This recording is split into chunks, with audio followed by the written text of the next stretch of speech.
Good morning sir. Good morning. मैं comment section से कुछ क्वेश्चंस ले रहा हूँ। सर, आईयूआई किस कंडीशन में किया जाता है? नमस्कार, मैं डॉक्टर दीपांकर बैनर्जी बोल रहा हूँ जबलपुर से। Ideal fertility IVF and genetic centre private limited का डायरेक्टर, और ये जबलपुर में स्थित है, मध्य प्रदेश में।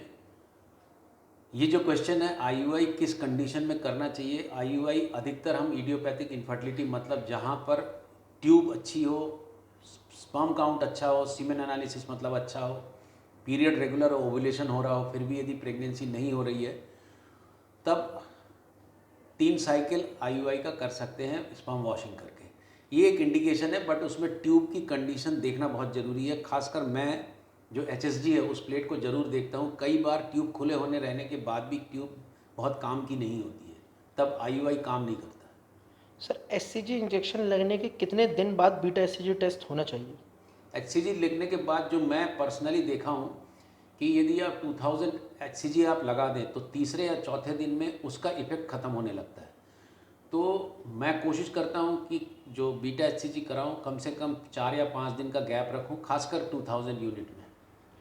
सर, पीरियड मेडिसिन लेने से ही आते हैं, यूट्रस भी छोटा है, क्या मैं प्रेग्नेंट हो सकती हूँ?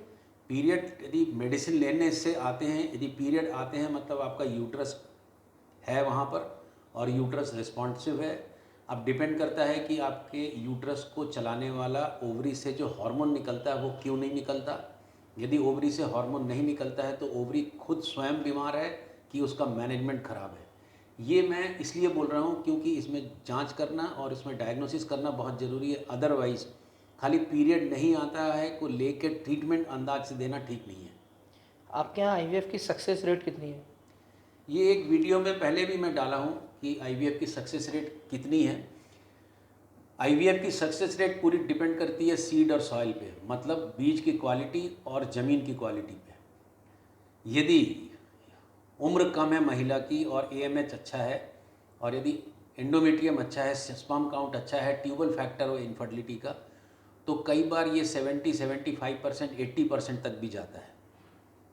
बट जब हम लो एएमएच का या ओवेरियन रिजुविनेशन करके आईवीएफ करते हैं तो ये 20-25% में भी आता है।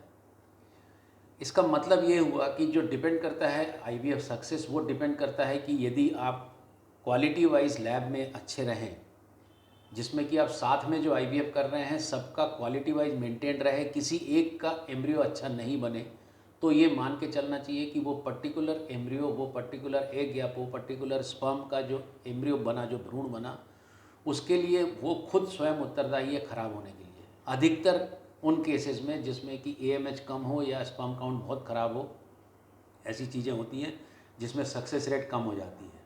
बट यदि आप पर्सनली किसी के बारे में पूछेंगे कि मेरा सक्सेस रेट क्या है, तो डेफिनेटली लो एएमएच में कम रहता है, हाई एएमएच और गुड क्वालिटी सीड्स में, क्वालिटी ऑफ ज़मीन में अच्छा रहता है। बट अल्टीमेटली ये या तो 0% होता है या 100% होता है। जिसका हो जाता है वो हमें 100% बोलता है, जिसका नहीं होता है उसके लिए हम 0 ही होते हैं। सर, आईवीएफ कराने के बाद क्या 9 महीने आपके सेंटर में ही रहना पड़ेगा? ऐसा बिल्कुल ज़रूरी नहीं है। आप कहीं पर भी हमारे आईवीएफ करा के यदि प्रेग्नेंट होते हैं तो आप कहीं पर भी दिखा सकते हैं, आपको कोई बंधन नहीं है।